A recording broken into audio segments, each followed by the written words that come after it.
ओम शांति। आजिर ईश्वरीय महावाक्य 31-10-25 बाप दादा मधुबन। मिठे बच्चे, तुम्हें होच आध्यात्मिक गुप्त उद्धारकारी आत्मिक सेना। तुमको सारा दुनिया को उद्धार करने को हब। बुड़ी जाउथिबा नौका को पारी करने को हब। आजिर प्रश्न, संगम जुगरे बाबा केउ विश्वविद्यालय खोलुचंती जहाँकि सारा कल्परे न थाए? उत्तर, राजत्व प्राप्त करिवार पाठ पढ़िबा पई गॉड फादरली यूनिवर्सिटी अर्थात ईश्वरीय विश्वविद्यालय बा कॉलेज संगम जुगरे बाबा ही खोलुचंदी। एपरी यूनिवर्सिटी सारा कल्परे न थाए। एही यूनिवर्सिटी रे पाठ पढ़ी तुमे डबल मुकुटधारी राजा मानकर राजा होई जाउछ। ओम शांति।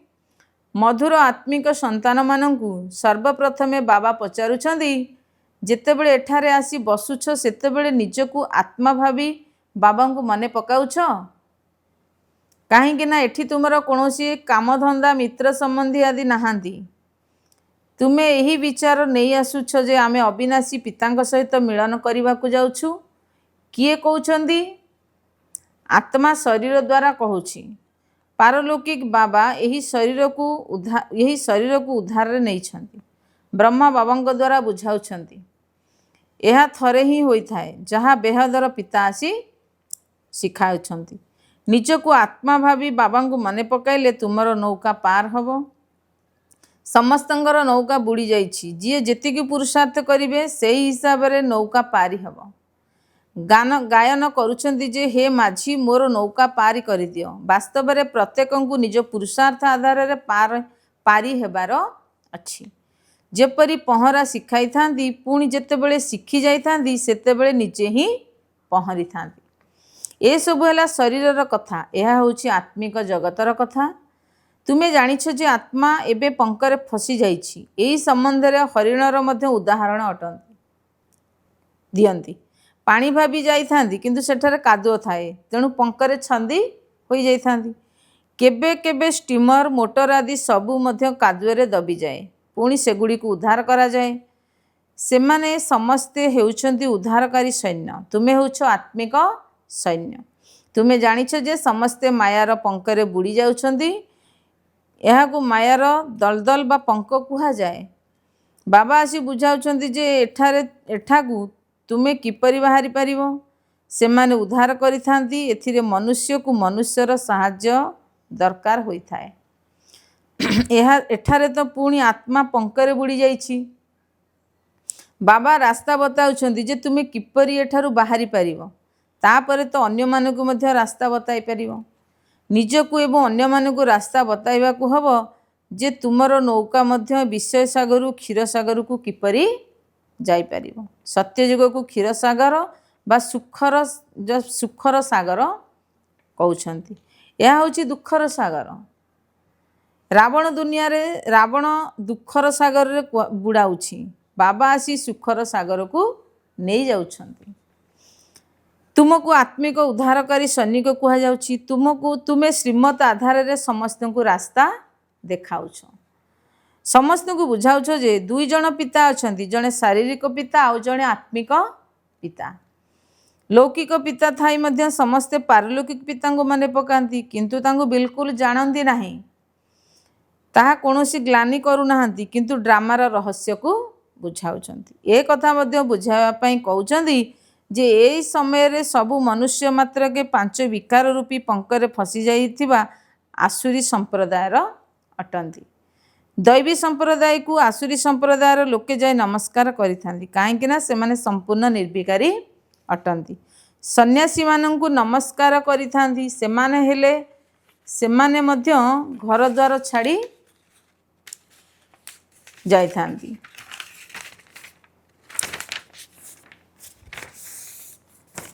सेमाने मध्य घर द्वार छाड़ी जाइथांती, पवित्र रहिथांती। एही सन्यासी एवं देवता मानक मध्य रे राति दिनर अंतर रहिछि। देवता मानकर मध्य जन्म जोगबल द्वारा होई थाए। एही कथा को केही जानि नाहंती। समस्ते कहंती ईश्वरंकर गतिमति नियारा। ईश्वरंकर अंत पाई परिबा नाही। केवल ईश्वर बा भगवान कहले एते स्नेहरे अनुभव हुए नहीं। सबुठारु श्रेष्ठ अक्षर होची बाबा।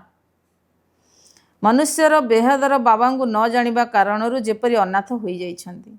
मैगजीन मध्य बाहरी मनुष्य कौन कहउछन्ति एवं भगवान कौन कहउछन्ति।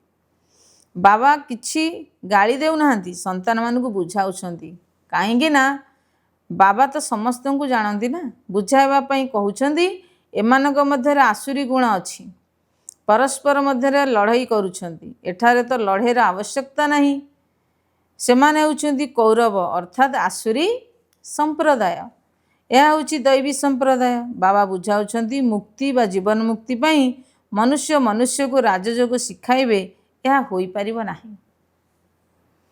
एही समय बाबा ही तुम आत्मा मानकु शिखाउछन्ति। देह अभिमान देही अभिमानी मध्यरे केते प्रभेद रहिछि। देह अभिमान द्वारा तुम्हें तळुकु खसिछ। बाबा थरे ही आसी तुमको देही अभिमानी करुछन्ति। एपरि नुहे जे तुम्हें सत्य जुगरे देह सहित संबंध रखिब नाही। सेठारे एही ज्ञान रहिब नाही जे मु आत्मा परमपिता परमात्मांकर संतान अटे। यही ज्ञान एबे ही तुमको मिलुछि, जहा कि प्राय लोप होइजिब। तुम्हें ही श्रीमत आधार रे चली प्रारब्ध पाई थाओ। बाबा राजयोग शिखाइबा द्वारा ही आसी थांदी। एपरी पाठ पढ़ा आ कोनोसी ठारे भी न थाए। सत्य जुगरे दुई मुकुटधारी राजा माने थांदी। पुणी सिंगिल तास बा एक मुकुटधारी थिबा बाबांकर मध्य राज्य रहिछि। एक मुकुटधारी थिबा राजांकर मध्य राज्य रहिछि। एबे सेही राज्य आउ नाही। प्रजांकर प्रजा उपरे राज्य चलीछि। तुम्हें संतान माने एते राजपद पाइबा पई पढ़ुछ, एहाकु गॉड फादरली यूनिवर्सिटी कहा जाए। तुमर नाम मध्य लेखा होइछि। सेमाने जदिओ गीता पाठशाला ना रखुछन्ति, सेठारे किए पढ़ाउछन्ति? श्रीकृष्ण भगवान उवाच बोली कहीदेवे। तेबे श्रीकृष्ण तो पढ़ाई पारिबे नाही। श्रीकृष्ण तो निजे पाठशाला को पढ़िबा पई जाइथांती। प्रिंस प्रिंसेस किपरि स्कूल को जाइथांती? सेठारे भाषा अलगा रही थाए। एपरि नुहे जे संस्कृत रे गीता गायन करा जाउछि। एठारे तो अनेक भाषा रही। जी जेपरी राजा होइथांती सीए निजर भाषा व्यवहार करती। संस्कृत भाषा कौनसी राजा मानकर नुहे। बाबा कौनसी संस्कृत शिखाती नहीं। बाबा तो सत्ययुग पे राजयोग शिखाती। बाबा कहते काम महाशत्रु अटे, एहा उपरे विजयी हुआ। प्रतिज्ञा करांती। एठा को जी भी आसती ताकू प्रतिज्ञा करा जाय थाए। काम को जीतिले तुम्हें जगत जीत हम। यह होची मुख्य विकार। यही हिंसा द्वापर चली आसी, जद्वारा वाम मार्ग आरंभ होला। देवता माने किपरि वाम मार्ग को जाइथांती, यार मध्य मंदिर रही। सेठारे बहुत विकारी चित्र आदि रही। बाकी वाम मार्ग को केबे गले ताहार किछि तिथि तारीख नाही। एथिरु सिद्ध होउछि जे काम चितारे बसिबारु कला होई जाइछन्ति, किंतु नाम रूप तो बदली जाइछि ना। काम चितारे चढ़िबा द्वारा आयरन एस्ट होइथांती। एबे तो 5 तत्व भी तम प्रधान होई जाउछि ना। सेथिपई शरीर मध्य एहिपरि तम प्रधान होइछि। जन्मरु ही किए किपरि होइथान। सेठारे तो एकदम सुंदर शरीर रहिबो। एबे तम प्रधान होइथिबा कारणरु शरीर मध्य एहिपरि होइछि। मनुष्य परमात्मा को ईश्वर प्रभु आदि भिन्न भिन्न नाम रे मने पकाई थांती, किंतु बिचारा मानंकु जना भी नहीं। आत्मा निज बापा को मने पकाउछि, हे बाबा आशीष शांति दियो। एठारे तो कर्मेंद्र द्वारा अभिनय करुछन्ति, तेणु शांति किपरि मिलिबो? जेतेबेले लक्ष्मी नारायण का राज्य थिला, सेतेबेले विश्व शांति थिला, किंतु कल्पराय को लक्ष लक्ष वर्ष बोली कहि देउछन्ति। तेणु मनुष्य विचारा बुझिबे किपरि? जेतेबेले देवतांकर राज्य थिला, सेतेबेले गोटिए राज्य गोटिए धर्म थिला। आ कोनोसी राष्ट्र रे एपरि कहिबे नाही जे गोटिए धर्म गोटिए राज्य हेउ। एठारे आत्मा चाहूछि जे गोटिए राज्य हो। तुमर आत्मा जानुछि जे एबे आमे एक राज्य स्थापन करूछु। आमे सेठारे सारा विश्वर मालिक हबु। बाबा आमको सबु किछि दे देउछन्ति। केही भी आम ठारू राज्य छड़ाई नहीं पारिबे नाही। आमे सारा विश्वर मालिक होई जिबु। विश्व कौन सूक्ष्मवतन स्थूलवतन आसे ना। यही सृष्टिर चक्र एकाठी ही घूरी थाए। यह रचयिता पिता मध्य जानी था। एपरी नुहे जे बाबा नुआ दुनिया स्थापना करुछंती। बाबा संगम जुगरे पुराणा दुनिया को नुआ दुनिया करने को आसीछंती। दूर देशरू बाबा आसीछंती। तुमे जानिछ जे नुआ दुनिया मध्य तुम पई तैयारी होछि। बाबा आम आत्मा मानकर श्रृंगार करुछंती। ता सहित पुणी शरीर मध्य श्रृंगार होई जिवो। आत्मा पवित्र हेबा द्वारा पुणी शरीर मध्य सत्वप्रधान मिली थाए। सत्वप्रधान तत्व आधार रे शरीर गठन हब। देवता मानकर सत्वप्रधान शरीर न थाए, तेणु प्राकृतिक सौंदर्य रही थाए। धर्म रे ही शक्ति अच्छी बोली गायन रही। तेबे यही शक्ति केउठार मिलिला? गोटिए ही देवी देवता धर्मर रही जोठार शक्ति मिली थाए। यही देवी देवता ही सारा विश्वर मालिक हुअंती, आउ केही विश्वर मालिक हुअंती नाही। तुमको केते शक्ति मिलुची? लेखा मध्य होइची जे आदि सनातन देवी देवता धर्मर स्थापना शिव बाबा ब्रह्मा को द्वारा ही करिथांती। यही कथा दुनिया रे केही भी जानिछंती। बाबा कहउछंती मु ब्राह्मण कुलर स्थापना करी पुणी सेमानकु सूर्यवंशी राज्य को नहीं आसुची। जीए भल भावे पढ़ती सी उत्तीर्ण होई सूर्यवंशी रे आसंती। यह होची सबु ज्ञानयुक्त कथा। सेमाने पुणी स्थूल बाण हथियार आदि देखई थांती। बाण चलाइबा मध्य शिखांती। छोट पिला मानकु मध्य बंदूक चलाइबा शिखाई थांती। पुणी तुमर होची जोग रूपी बाण। बाबा कहउछंती मते जदि मने पकाइबा तेबे तुमर विकर्म विनाश हब। एथिरे तो हिंसार आदि कौनसी कथा नहीं। तुमर पाठपढ़ा मध्य गुप्त। तुम्हें होच आध्यात्मिक आत्म उद्धारकारी सैन्य। यह काहाकु हेले जणा नहीं जे आत्मिक सैनिक किपरि हुअंती। तुम्हें होच असाधारण आध्यात्मिक ज्ञान उत्तराधिकारी सैन्य बाहिनी। सारा दुनिया को तुम्हें उद्धार करुछ। समस्तंकर नौका बुड़ी जाउछि। बाकी सुनार लंका बोली तो किछि भी नहीं। एपरि नुहे जे सुनार द्वारिका तलकु चली जाइछि, ताहा बाहरी आसीबो ना। द्वारिका रे मध्य एमानकर राज्य थिला, परंतु सत्ययुगरे थिला। सत्ययुगी राजा मानकर ड्रेस आदि अलगा होइथाए। त्रेतार ड्रेस अलगा होइथे। भिन्न भिन्न ड्रेस भिन्न भिन्न प्रथा परंपरा होइथाए। प्रत्येक राजांकर नीति नियम एवं प्रजा एवं प्रथा परंपरा निजस्व होइथाए। सत्ययुगर नाम नेले ही मन खुशी हो जाए। कहती मध्य स्वर्ग पाराडाइज, किंतु मनुष्य किछि भी जानती नहीं।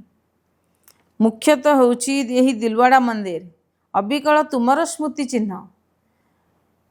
मॉडल तो सर्वदा छोट तैयारी करिथांते ना। यह बिल्कुल अबिकल मॉडल अटे। शिव बाबा मध्य अछंती, आदिदेव मध्य अछंती। उपरे वैकुंठ देखाई देछंती। शिव बाबा थिले तेबे तो निश्चय रथ भी थिबो ना। आदिदेव बसिछंती, यह मध्य काहाकु हेले जणा नाही। ये शिव बाबांकर रथ अटंती। महावीर ही राज्य प्राप्त करिथांती। आत्मारे किपरि शक्ति आसी थाए ताहा मध्य तुमे एबे देखुछ बुझुछ। घड़ी घड़ी निजको आत्मा बोली भाव। मु आत्मा शांतिधाम बा सुखधाम रे निश्चय पवित्र ही रहिबी। एबे बुद्धि रे आसुछि जे यह केते सहज कथा। भारत सत्ययुग पवित्र थिला, सेठारे अपवित्र आत्मा रही पारिबो नाही। एबे सबु पतित आत्मा ऊपर को किपरि आसीबे? निश्चय पवित्र होई करी ही जिबे ना। पुरुणा संसार रे निया लागिबो, पुणी सबु आत्मा चली जिबे, बाकी शरीर रही जिवो। ए सबुर स्मृति चिन्ह रहिछि।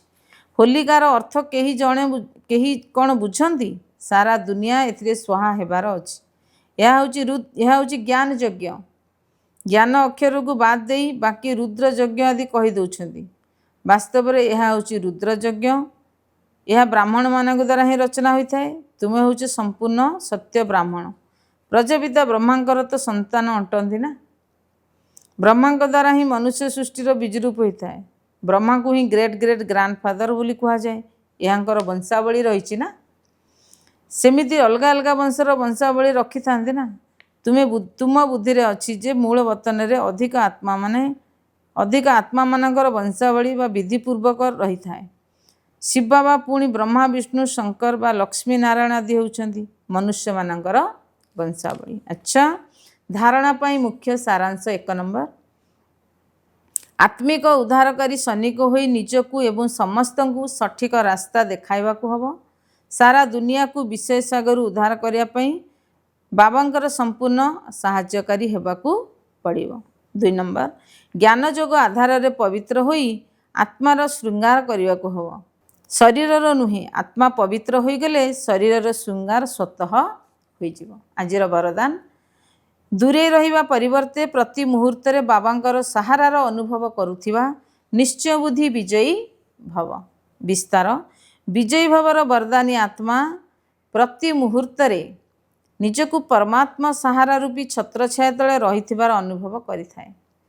सेमानक मन भितर संकल्प मात्र मध्य बेसहारा हेबार एकला पणियार अनुभव होई न थाए। केते भी उदासी बा अल्पकालर विनाशी वैराग्य आसी न थाए। सेमाने केबे भी कोनोसी कार्य ठारू समस्या ठारू बा व्यक्ति ठारू दूरे जाती नहीं, किंतु सबु कर्म करी सबु किछि सम्मुखीन करी समस्तंकर सहयोगी होई बेहदर वैरागी वृत्ति रे रही थांती। आजिर स्लोगान एकमात्र बाबांग संसार संगरे रुह एवं बाबांकु ही निजर साथी कर। अव्यक्त इशारा निज प्रति एवं समस्त प्रति निजर संकल्प द्वारा जोगर स्थिति जोगर शक्ति गुड़ी को प्रयोग कर। दिव्य बुद्धि रूपी विमान द्वारा सबुठारु उच्च शिखर स्थिति स्थित होई अव्यक्त देशर निवासी होई विश्वर सर्व विश्वर सर्व आत्मा मानक प्रति शुभभावना एवं श्रेष्ठ कामनार सहयोग तरंग विच्छुरित कर। जोगर प्रयोग द्वारा दुखी अशांति आत्मा मानक शांति एवं शक्तिर सकाश दियो। ओम शांति।